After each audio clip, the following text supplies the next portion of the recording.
Dans ce 6e dimanche du temps ordinaire, juste avant de démarrer le carême, la lecture qui nous est donnée est comme une préparation spirituelle pour pouvoir rentrer dans cette démarche de conversion. D'abord, la première lecture. Béni soit l'homme qui met sa confiance dans le Seigneur, dont le Seigneur est l'espoir. Heureux l'homme, béni soit l'homme.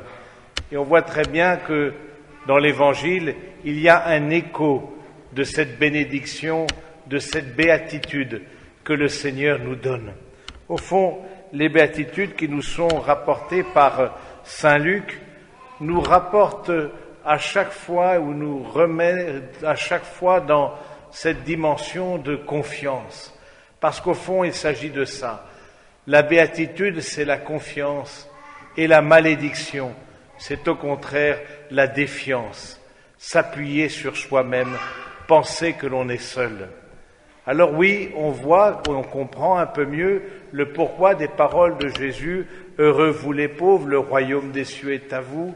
Heureux vous qui avez faim, qui pleurez.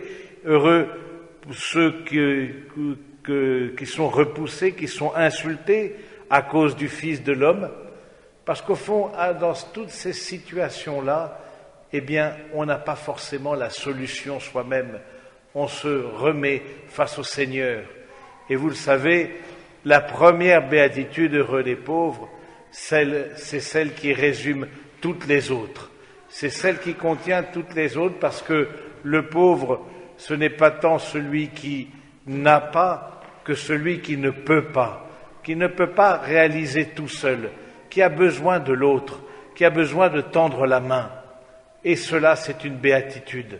Alors que bien souvent, frères et sœurs, nous voyons la dépendance comme une menace et l'autonomie comme une béatitude, eh bien là, le Seigneur nous dit autre chose. Bienheureux êtes-vous si vous êtes dépendants les uns des autres, si vous avez besoin les uns des autres. Alors oui, quelque chose du royaume de Dieu vient à votre rencontre et vous pouvez en être les témoins. En revanche, malheureux si vous êtes riche, c'est-à-dire malheureux si vous vous débrouillez tout seul, malheureux si vous êtes à vous-même votre propre finalité, malheureux si vous êtes au fond complètement autonome. Autonome en grec, ça vient de deux mots, autonomos, être à soi-même sa propre loi. Si vous n'accueillez pas d'autre loi que la propre loi de votre esprit, alors oui, vous êtes malheureux parce que vous êtes riche de vous-même. On voit bien au fond que le Seigneur nous invite à passer par la porte étroite et que notre intelligence et notre cœur, au fond, est appelé à passer par la porte étroite pour découvrir que la réalité de nos vies, nous sommes créés, nous sommes créatures, nous ne sommes pas Dieu, parce que depuis le temps originel, le combat intérieur à l'homme et extérieur aussi se joue là. Est-ce que tu acceptes d'être limité? Est-ce que tu acceptes d'être créature et d'avoir un créateur qui est à la fois ton origine et ta finalité? Frères et sœurs, nous sommes donc invités en ce dimanche qui précède le carême à nous remettre face au Seigneur, à nous remettre face à cette attitude spirituelle. Est-ce que oui ou non, j'accueille la loi de Dieu comme cette loi pour ma vie, ou est-ce que je veux être à moi-même ma propre loi? Mais il est aussi une autre interprétation que l'on peut donner. Au fond, le pauvre, c'est celui qui met son repos dans le Seigneur. Et c'est bien souvent ce que nous n'arrivons pas à comprendre. Le péché consiste à donner à nos désirs l'infini de l'intelligence. Donner à nos désirs l'infini de l'intelligence, c'est-à-dire que comme on se prend soi-même comme propre point de départ, eh bien, ce n'est jamais terminé en matière de plaisir, en matière d'argent, en matière de possession, en matière de pouvoir. C'est le toujours plus. Et le Seigneur nous dit, voilà la malédiction. Parce qu'au fond, à travers ces malédictions qui sont prononcées, le Seigneur fait que reconnaître, si vous allez dans ce chemin, vous allez être malheureux. Non pas que Dieu va nous rendre malheureux, mais si vous allez dans un chemin de la course en avant, si vous allez dans un chemin d'un toujours plus de pouvoir, de richesse, alors oui, malheureux êtes-vous. Et c'est comme ça qu'il faut comprendre les malédictions dans l'Écriture, en particulier dans l'Évangile. Non pas que Dieu maudisse tel ou tel, mais il dit, si tu agis de telle manière, si tu continues à poser tel ou tel acte, la conséquence de tes actes, ce sera le malheur. Alors la tournure biblique, c'est « maudit sois-tu, malheureux es-tu ». Alors que, au contraire, si tu acceptes de mettre une limite à tes désirs, si tu acceptes de mettre une limite pour dire, ben voilà, je vais jusque-là, et au fond, laisser la place au repos dominical, par exemple. Et on voit bien comment notre société, qui évacue progressivement la notion de Dieu, eh bien, c'est le travail sans repos. La question du travail dominical, c'est d'abord une question spirituelle. Est-ce que oui ou non, j'accepte d'avoir un temps où, au fond, je me reconnais comme créature, parce que le repos, c'est ça, je me reconnais comme dépendant de Dieu. Le monde fonctionne sans que je travaille. Et on arrive là dans une forme d'idolâtrie du travail.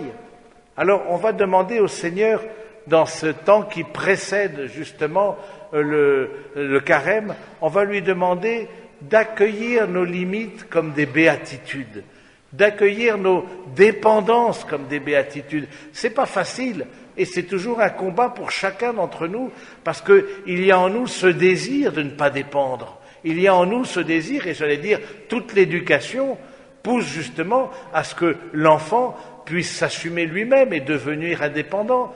Mais la Bible, et en particulier l'Évangile, nous fait reprendre le chemin inverse. Si vous ne devenez comme des enfants, si vous ne devenez comme des enfants, c'est-à-dire si vous ne devenez pauvres, si vous ne vivez du royaume de Dieu, si vous n'acceptez pas la communion avec le Seigneur comme une source de grâce et non pas comme une menace pour vos vies et pour votre liberté, alors oui, si vous ne devenez comme ça, eh bien vous n'entrerez pas dans le royaume de Dieu.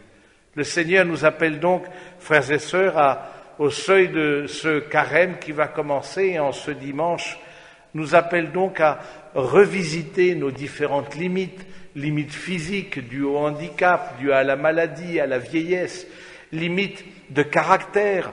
On voit bien que nos caractères changent assez peu et certains sont impulsifs, d'autres sont trop sensibles, d'autres trop renfermés. Limites dans les relations les uns avec les autres, difficultés de compréhension mutuelle, limites dans notre relation avec Dieu, parce que notre relation avec Dieu, elle se fait dans la foi, et la foi, on le sait, c'est un régime d'indigence, c'est faute de mieux, faute de la béatitude, de la vision béatifique. Alors toutes ces limites-là, eh bien le Seigneur nous demande de les accueillir de sa main, de redire pauvres, parce qu'au fond, l'Église, comme une communauté religieuse, comme une famille, c'est la communion de pauvres qui se mettent ensemble en chemin pour aller vers le Seigneur. Et parce que je me découvre dépendant de Dieu, parce que je crie vers lui, alors oui, nous pouvons avoir cette béatitude. Vous avez été certainement marqués, comme moi, de toutes les images qui nous sont venues de Haïti, et en particulier de la foi de ces personnes qui, littéralement, criaient de façon tout à fait réelle, pas seulement symbolique, criaient vers le Seigneur, tendaient les mains vers Dieu pour supplier le salut et pour supplier la grâce. Combien de personnes venant de pays riches qui sont allées aider là-bas ont été bouleversées de ces témoignages de foi? Combien ont été bouleversés de ces témoignages d'action de grâce, alors qu'il y a matière 10 fois à perdre la confiance en Dieu lorsqu'on habite un tel pays qui est tellement, d'une certaine manière, menacé et puis en souffrance. Et non, au contraire. Ces personnes nous montrent l'exemple les plus pauvres, le pays parmi les plus pauvres du monde nous montre l'exemple de la confiance en Dieu et nous montre l'exemple de l'action de grâce chaque fois qu'il y a une épreuve. Oui, frères et sœurs, accueillons de la part aussi des plus pauvres ce témoignage de confiance et demandons au Seigneur lui-même qu'il nous fasse vivre quelque chose de la béatitude, c'est-à-dire quelque chose du ciel, qu'il nous fasse vivre quelque chose du ciel en accueillant dans nos pauvretés une source de richesse et en découvrant dans la confiance déjà l'anticipation de l'éternité. Amen.